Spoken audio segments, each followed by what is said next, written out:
হাজারীবাগে চামড়ার গুদামে আগুন, নিয়ন্ত্রণে কাজ করছে ফায়ার সার্ভিস, উদ্ধার কাজে সেনাবাহিনী।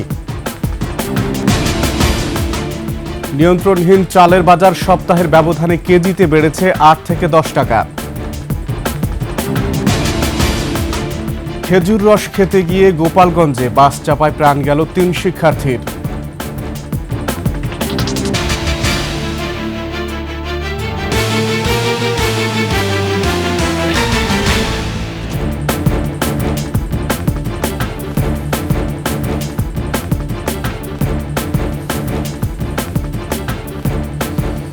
শুনছিলেন সংবাদ শিরোনাম। আমন্ত্রণ ২১-এর দেশের সংবাদে, সাথে আছি আমি আকবর হোসেন সুমন।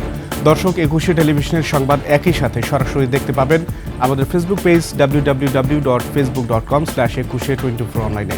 এছাড়া সাবস্ক্রাইব করতে পারেন www.youtube.com/21etv চ্যানেলে। রাজধানীর হাজারীবাগে টানারি কাঁচা বাজারে একটি গুদামে লাগা ভয়াবহ আগুন নিয়ন্ত্রণে কাজ করছে ফায়ার সার্ভিস। ভবনের ভেতরে বেশ কয়েকজন আটকা পড়েছে বলে জানা গেছে। তাদের উদ্ধারে সহযোগিতা করছে সেনাবাহিনী, বিজিবি, র্যাব ও পুলিশ। বেলা 2:15টার দিকে এই আগুন লাগে।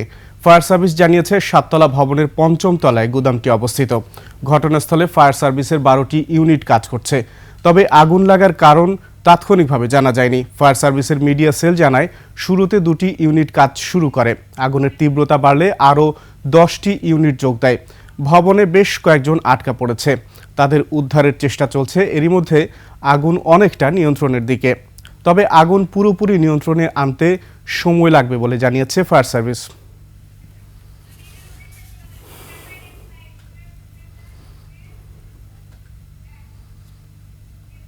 দর্শক, হাজারীবাগে আছেন আমাদের সহকর্মী তরিকুল ইসলাম, সরাসরি যুক্ত হচ্ছি তার সঙ্গে। তরিকুল, হাজারীবাগের আগুনের সর্বশেষ পরিস্থিতি আমাদের জানান। আকবর, আপনি জানেন হাজারীবাগের কাঁচা বাজার সংলগ্ন যে ফিনিক্স টাওয়ার আছে সেখানে আজকে দুপুর 2টা নাগাদ আগুন লেগেছে এবং এই আগুন লাগার ধোঁয়ায় যখন পুরো এলাকা মগ্ন হয়ে গেছিল তখন স্থানীয় জনগণ দেখে সেটাকে ফায়ার সার্ভিসের খবর দেয় এবং তাৎক্ষণিক ফায়ার সার্ভিসের 2টি টিম এখানে চলে আসে এবং আপনারা জানেন যে এইখানের 5ম তলাতে আগুন লাগে এবং সেইখান থেকে সূত্রপাত ঘটলেও পরবর্তীতে 5ম তলা, 6ষ্ঠ তলা, 7ম তলা পর্যন্ত সেই আগুনের প্রভাব চলে যায় এবং শুরুতে ধারণা করা হয়েছিল যে ভিতরে অনেক যেখানে যারা শ্রমিক রয়েছে, মূলত এই ভবনটিতে 2013 সালে প্রথম আগুনের সূত্রপাত ঘটে এবং 2023 সালে আগুনের সূত্রপাত ঘটে এবং তারই ধারাবাহিকতায় এই বছরে এই 2025 সালে এই আগুনের আবার সূত্রপাত ঘটে।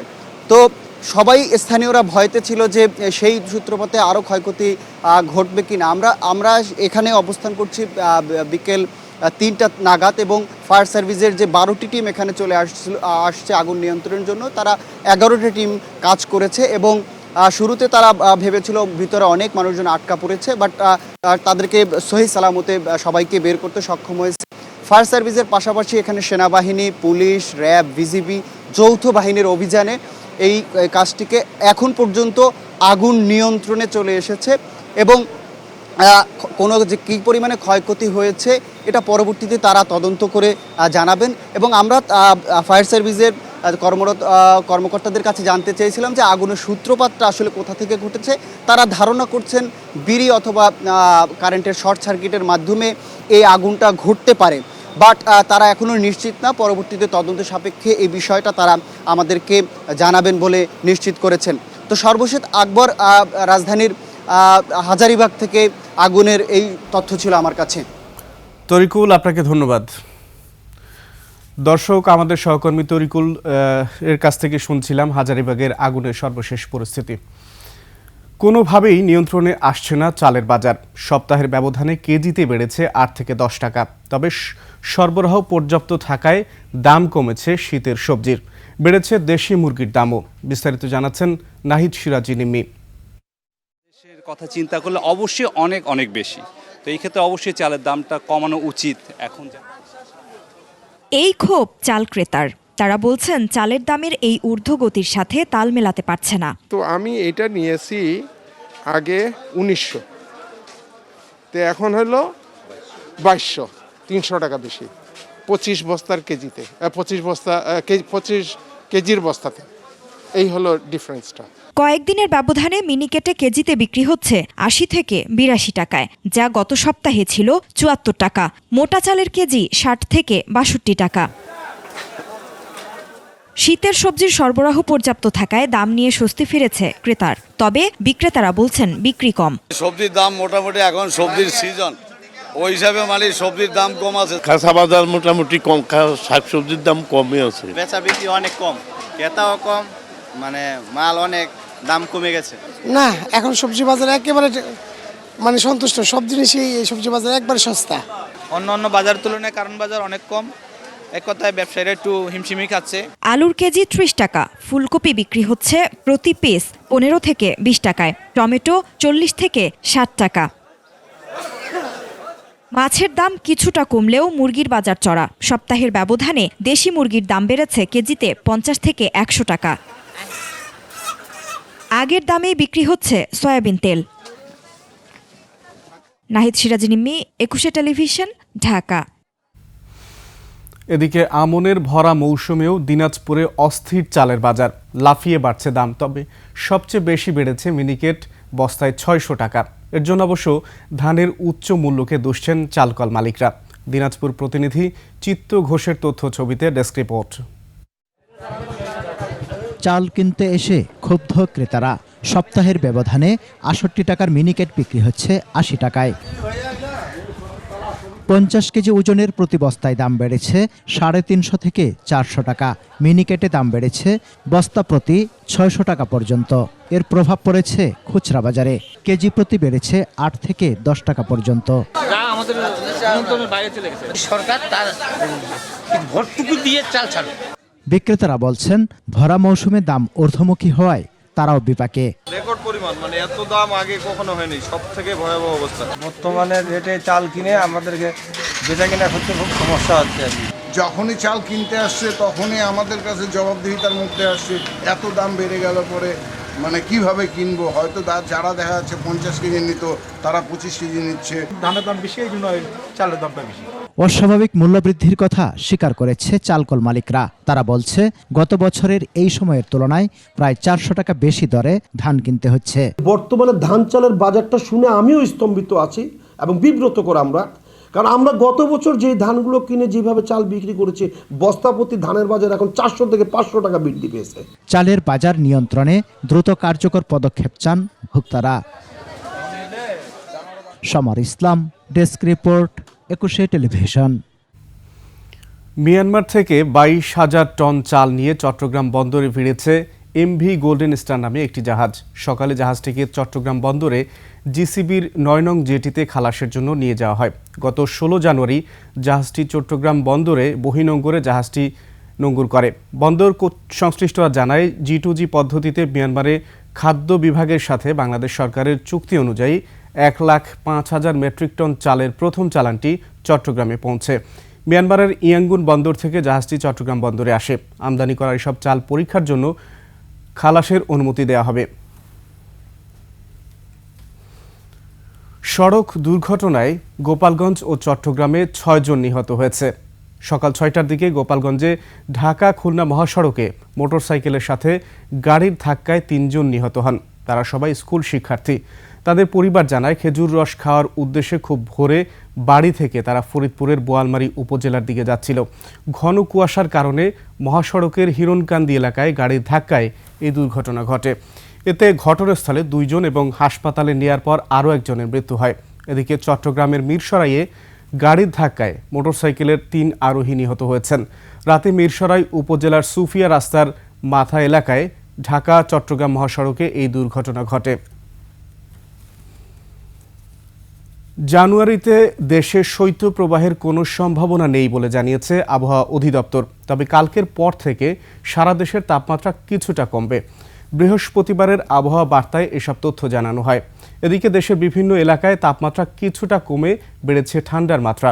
এর মধ্যে উত্তরবঙ্গে শীতের দাপট বেশি। চুয়াডাঙ্গায় কুয়াশা ও হাড় কাঁপানো শীতে বিপর্যস্ত হয়ে পড়েছে জনজীবন। দুর্ভোগে পড়েছেন খেটে খাওয়া মানুষ। মৌলভীবাজারে কনকনে ঠান্ডায় ভোগান্তিতে চা শ্রমিক সহ নিম্ন আয়ের মানুষেরা। এদিকে শীতে নাকাল মাগুরাও। ভোর থেকে কুয়াশার পাশাপাশি হিমেল হাওয়ায় জবুথবু অবস্থা জেলা জুড়ে।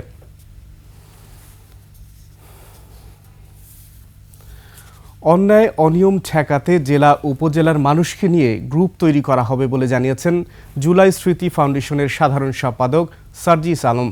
পঞ্চগড়ের মকবুলার রহমান সরকারি কলেজ মাঠে অসহায় দরিদ্র মানুষের মাঝে শীত বস্ত্র বিতরণ অনুষ্ঠানে তিনি বলেন, গত 15 বছর রংপুর বিভাগ বৈষম্যের শিকার হয়েছে। কয়েকটি সড়ক ছাড়া কোনো শিল্প প্রতিষ্ঠান গড়ে ওঠেনি।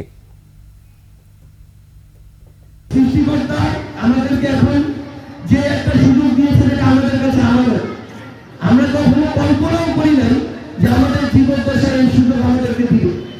তো আমরা এই আমানতটাকে রেখে মানুষের জন্য যা কিছু করা যায় লিগালি লজিক্যালি আমরা সেগুলো করার সর্বোচ্চ চেষ্টা করব। নৌপথের চাঁদাবাজি বন্ধে ব্যবস্থা নেওয়ার নির্দেশ দিয়েছেন নৌ পরিবহন উপদেষ্টা ডক্টর এম সাখাওয়াত হোসেন। ভোলার দৌলত খানের বীরশ্রেষ্ঠ মোস্তফা কামাল লঞ্চঘাট পরিদর্শনে এসে তিনি বলেন, চাঁদাবাজি বন্ধে পুলিশ ও কোস্টগার্ড যৌথভাবে কাজ করবে। এছাড়া দক্ষিণাঞ্চলের নৌপথ সচল রাখতে ড্রেজিং কার্যক্রম এবং ভোলা মনপুরা সহ সুবিধাজনক পয়েন্টে ফেরি সার্ভিস চালুর কথাও জানান তিনি। যারা নেবেন তিনি ফিক্স করবেন কত টাকায় তিনি বা আমরা বলে দিচ্ছি কত টাকায় টিকিটটা নেওয়া হবে। আমি অনেক অভিযোগ পেয়েছি, 5 টাকার জায়গায় 10 টাকা নেয়, আবার ব্যাগ নিলেও তার উপরে পয়সা নেয়, সুটকেস নিলে তার উপর পয়সা নেয়। এই অরাজকতা অ্যাটলিস্ট এখন হবে না। শুধুমাত্র নির্বাচনের জন্য গণ অভ্যুত্থান হয়নি উল্লেখ করে সংস্কারের মাধ্যমে গণতান্ত্রিক দেশ গঠনের ওপর জোর দিয়েছেন গণ অধিকার পরিষদের সভাপতি নুরুল হক নুরু। দুপুরে রংপুর নগরীতে গণ অধিকার পরিষদের জেলা ও মহানগর কার্যালয় উদ্বোধনের সময় কথা বলেন তিনি। আগামী নির্বাচনে আওয়ামী লীগ অংশগ্রহণ করবে কিনা এমন প্রশ্নের জবাবে বলেন, জনগণই তাদের বয়কট করেছে। এ সময় তিনি জনগণের ভোগান্তি কমাতে জাতীয় নির্বাচনের আগে স্থানীয় সরকার নির্বাচনের দাবি জানান।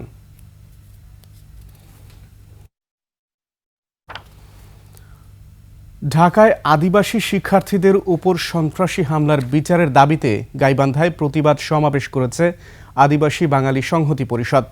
সকালে ডিবি রোডে আদিবাসীদের সাংবিধানিক স্বীকৃতি চাই এই প্রতিবাদে আদিবাসী বাঙালি সংহতি পরিষদের আয়োজনে মানববন্ধন ও বিক্ষোভ সমাবেশ অনুষ্ঠিত হয়। এ সময় বক্তারা আদিবাসী ছাত্র জনতার উপর হামলার ঘটনায় প্রতিবাদ জানান এবং যারা হামলা করেছে তাদের আইনের আওতায় এনে বিচারের দাবিও জানান।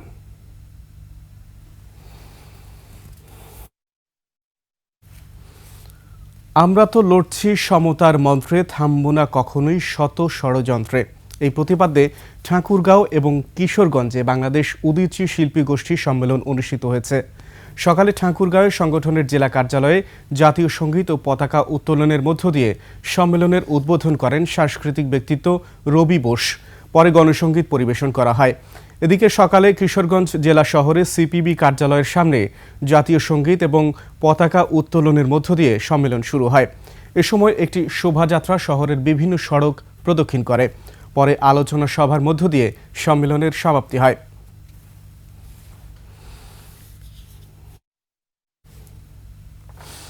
ছুটির দিনে কুয়াকাটায় পর্যটকদের উপচে পড়া ভিড়। মোটেল কর্তৃপক্ষ জানিয়েছে, এরই মধ্যে হোটেল মোটেলের 80% বুকিং হয়ে গেছে। ভোর থেকেই আসতে শুরু করেছে দর্শনার্থীরা। ঘুরে বেড়াচ্ছেন সমুদ্র সৈকত সহ দর্শনীয় স্থানগুলোতে। কুয়াকাটায় মাসব্যাপী চলছে পর্যটন মেলা। এই মেলায় বিভিন্ন সাংস্কৃতিক কার্যক্রম, স্থানীয় পণ্যের প্রদর্শনী এবং বিনোদনের বিশেষ আয়োজন রয়েছে, যা পর্যটকদের আকর্ষণ করছে বলে জানায় ব্যবসায়ীরা। শেষ করছি যশোরের ঐতিহ্যবাহী গুড়ের মেলার খবর জানিয়ে। যশোরের যশ খেজুরের রস, এই ঐতিহ্য ধরে রাখতে চৌগাছায় চলছে 3 দিনের গুড় মেলা। নিজেদের তৈরি খেজুর গুড় ও পাটালি নিয়ে অংশ নিয়েছেন গাছিরা। যশোর প্রতিনিধি শিকদার খালিদের তথ্যচিত্রে ডেস্ক রিপোর্ট। অষ্টাদশ শতাব্দীর শেষ ভাগ থেকে খেজুর গুড়ের চিনির জন্য বিখ্যাত হয়ে ওঠে যশোর, আর রস ও গুড় উৎপাদনের অন্যতম চৌগাছা উপজেলা। 1851 সালে চৌগাছার তাহেরপুরে কপোতাক্ষ নদের পাড়ে খেজুর গুড়ের কারখানা স্থাপন করেন এক ইংরেজ। 2022 সাল থেকে চৌগাছায় শুরু হয় খেজুর গুড়ের মেলা। কৃষকরা গুড় আনছে এবং গুড় বিক্রি হচ্ছে, গুড় অনেক মান ভালো। পাটালির দামটা তারা ঠিকমতো পেত না, এখন কিন্তু সঠিক মান বজায় রেখে সঠিক মূল্য তারা পাচ্ছে। আমরা খুবই উপভোগ করি এই জন্য যে নির্ভেজাল গুড় পাই, সারা বাংলাদেশে এই গুড়টা যাচ্ছে। 15 জানুয়ারি সকালে চৌগাছা উপজেলা পরিষদ চত্বরে এই মেলার উদ্বোধন করেন যশোরের জেলা প্রশাসক। যশোরের খেজুর গুড় আমাদের বাংলাদেশের একটা জিআই পণ্য হিসেবে স্বীকৃতি পেয়েছে। এটা আমরা প্রতি বছরেই চৌগাছায় এটা মেলাটা হয়, তারই ধারাবাহিকতা এবারও আমরা এই 15 তারিখ থেকে 17 তারিখ পর্যন্ত 3 দিনব্যাপী উদযাপন করছি। প্রথম দিনেই শতাধিক গাছির অংশগ্রহণে জমে ওঠে মেলা। গাছিরা জানান, মেলায় অংশ নিতে তাদের প্রস্তুতি শুরু হয় অগ্রহায়ণ মাস থেকেই। বেচা বিক্রিও ভালো। এই মেলায় বেচা কিনা কিনে এখন 25 কেজি 20 কেজি বেচা হয়ে গেছে। রসগুড় বেড়েছে অগ্রহায়ণ মাস থেকে, কিন্তু জানুয়ারির 5 তারিখ 6 তারিখ থেকে এগুলো মানে সংরক্ষণ করা গুছানো শুরু করেছি। এখানে জেনুইন ভালো গুড়টা পাওয়া যায়, অনেকে কিনে নেবে। গুড় পাটালির পাশাপাশি মেলায় পাওয়া যাচ্ছে গুড়ের তৈরি পিঠা। যদিও গুড়ির মেলা, তারপরেও আমরা পিঠা তুলেছি এই জন্যই যে গুড়ির সঙ্গে পিঠার সম্পর্ক একটা। বেশিরভাগ গুড় দিয়ে পিঠা তৈরি হয়, এই জন্য আমরা গুড় দিয়ে পিঠা তৈরি করে নিয়ে আসছি। উপজেলা প্রশাসন বলছে, প্রতি বছরই মেলার পরিধি বাড়ছে। আমার চৌগাছার গাছিরা তারা তাদের জন্য এই আয়োজন, এটা দেখে যে তারা এত খুশি হচ্ছে, এটাই আমার পাওয়া। বুধবার শুরু হওয়া এই মেলা শেষ হবে শুক্রবার। Masum আলিসা, desk report, 21 television. শেষ করছি 21 দেশের সংবাদ। যাবার আগে সংবাদ শিরোনামগুলো আরও একবার। হাজারীবাগে চামড়ার গুদামে আগুন নিয়ন্ত্রণে কাজ করছে ফায়ার সার্ভিস, উদ্ধার কাজে সেনাবাহিনী। নিয়ন্ত্রণহীন চালের বাজার সপ্তাহের ব্যবধানে কেজিতে বেড়েছে 8 থেকে 10 টাকা। খেজুর রস খেতে গিয়ে গোপালগঞ্জে বাস চাপায় প্রাণ গেল 3 শিক্ষার্থীর।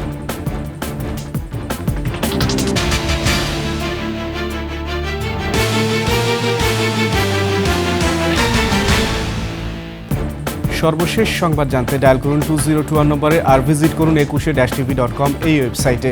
ফেসবুকে ভিজিট করতে পারেন www.facebook.com/2124 অনলাইনে। এছাড়া সাবস্ক্রাইব করতে পারেন www.youtube.com/21tv চ্যানেলে।